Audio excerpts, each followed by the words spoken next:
It's good YouTube, Warstu here with my video breakdown for the Legends of Tomorrow Season 2, Episode 8, The Chicago Way, mid-season finale for this awesome show.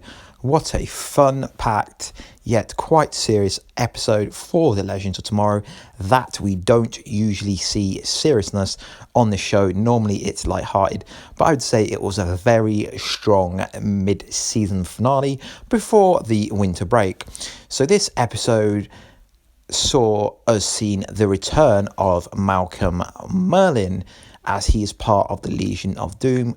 I would have liked to see how he became a member of the Legion of Doom, but I suppose the backstory doesn't matter. Interesting fact, I've actually met Malcolm Merlyn. Such a funny guy, kind of vulgar with his joke, but he's such a funny guy.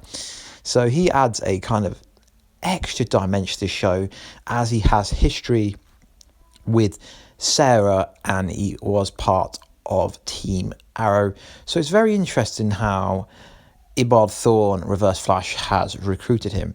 So this episode focused around them being in the 1927, and basically they were trying to get the amulet that the Legends of Tomorrow stole off the Reverse Flash, essentially.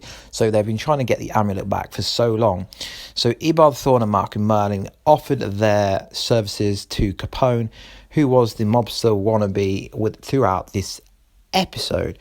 So it was quite interesting, but it was all a side plot just to get hold of this sacred amulet. But Malcolm Merlyn wasn't the only person that came back in this episode. Or was he? So if you've seen the trailer, you've seen that it appeared that Captain Cold was in this episode, but this isn't what actually happened. Heatwave is having hallucinations of Captain Cold, as I think he feels like he's turned too good. If you remember, Heatwave is part of the Flash Rogues.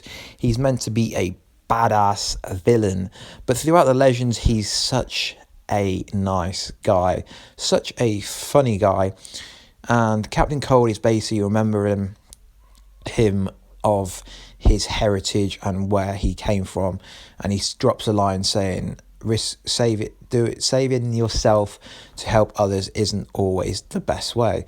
So what is interesting is Captain Cold will be coming back to Legends of Tomorrow as part of the Legion of Doom very soon. So I've got a question for you guys. Will Heatwave portray Captain Cold, or will Heatwave portray Team Legends? As you know, he won't be able to portray his best friend, who is Captain Cold, although they've never said this.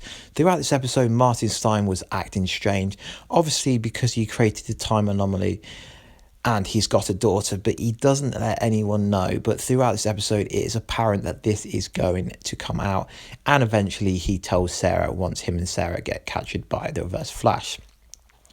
So Malcolm Merlyn gives Sarah an ultimatum, saying if she gives him the amulet, he'll take her back in time.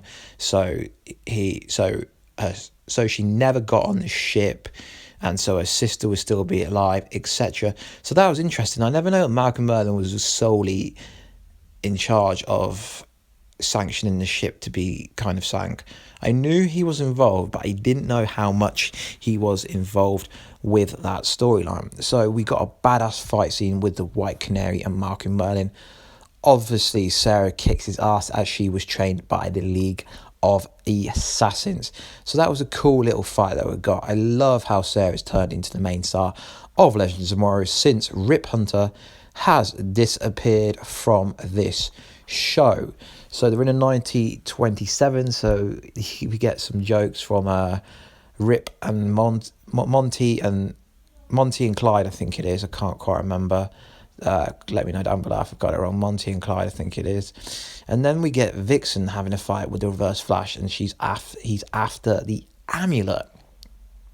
But they have a weapon that can temporarily slow him down. But what was really interesting here was he was just about to kill her until his watch started to make a time, and I don't know what actually happened there. And the watch kind of made a noise to make you think that something was stopping him from And then the time amulet. So all to do is time amulet. And the time amulet is actually so he can change the course of history. And then we get Rip Hunter back. He appears in 1976 and he's the key to Eobard Thawne's plan all coming together. But he appears to be making a movie about his life story. I'm not too sure what's going on then. Anyway, guys, this is me for my Legends Tomorrow mid-season finale. Anyway, guys, please like, subscribe and comment if you want to. And I'll see you in another video. Peace.